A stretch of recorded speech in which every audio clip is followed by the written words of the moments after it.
Hello friends, welcome to my channel. आज हम बात करने वाले हैं सीबीएसई की तरफ से लेटेस्ट सर्कुलर के बारे में, जो कि स्पेशली पेरेंट्स के लिए है, जो कि सितंबर 18 2025 को अपलोड किया गया है। तो चलिए शुरू करते हैं, इसके बारे में डिस्कस करते हैं कि क्या क्या चीज़ें इसमें मेंशन की गई है। अगर चैनल में फर्स्ट टाइम है तो please like and subscribe to my channel, ताकि हम फर्दर भी ऐसे कंटेंट्स ला सकें।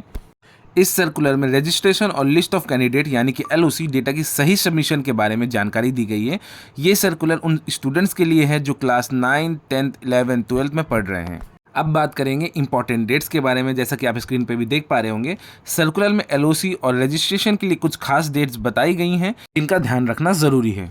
एलओसी क्लास 10th और 12th के लिए बिना लेट फीस के 29 अगस्त से लेके 13 सितंबर तक सबमिशन हो जाना चाहिए। लेट फाइन के साथ में 3 अक्टूबर से लेके 11 अक्टूबर तक की डेट है। और रजिस्ट्रेशन फॉर क्लास 9th और 11th के लिए बिना लेट फीस के 16 सितंबर से लेके 16 अक्टूबर 2025 तक डेट है। और लेट फीस के साथ में 17 अक्टूबर से लेके 31 अक्टूबर 2025 तक डेट रहेगी।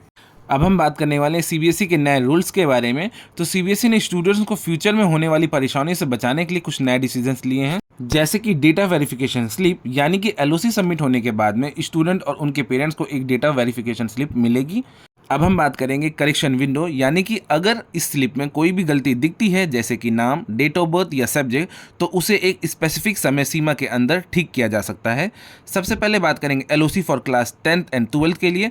13 अक्टूबर से लेके 27 अक्टूबर 2025 तक की डेट रहने वाली है। साथ ही साथ रजिस्ट्रेशन फॉर क्लास 9th और 11th के लिए 14 नवंबर 2025 से लेके 28 नवंबर 2025 तक डेट रहेगी।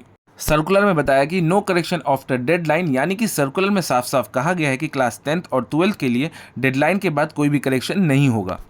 अब हम बात करेंगे पेरेंट्स के लिए कुछ ज़रूरी बातें।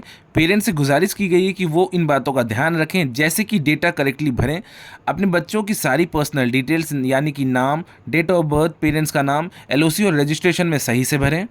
और ध्यान रखें कि नाम का शॉर्ट फॉर्म नहीं बल्कि पूरा नाम लिखें, क्योंकि आगे कई जगह पे पूरे नाम की ज़रूरत पड़ सकती है। एक चीज़ और पेरेंट्स को ध्यान रखना है, अगर आपका बच्चा विदेश जाना चाहता है तो सरनेम ज़रूर भरें, क्योंकि ये वहाँ कई देशों में मांगा जाता है। पेरेंट्स को ये भी इंश्योर करके रखना है कि जो भी सब्जेक्ट्स भरे गए हैं बहुत सोच समझ कर भरें, क्योंकि एक बार डेडलाइन निकल गई तो चेंजेस नहीं पॉसिबल होंगे।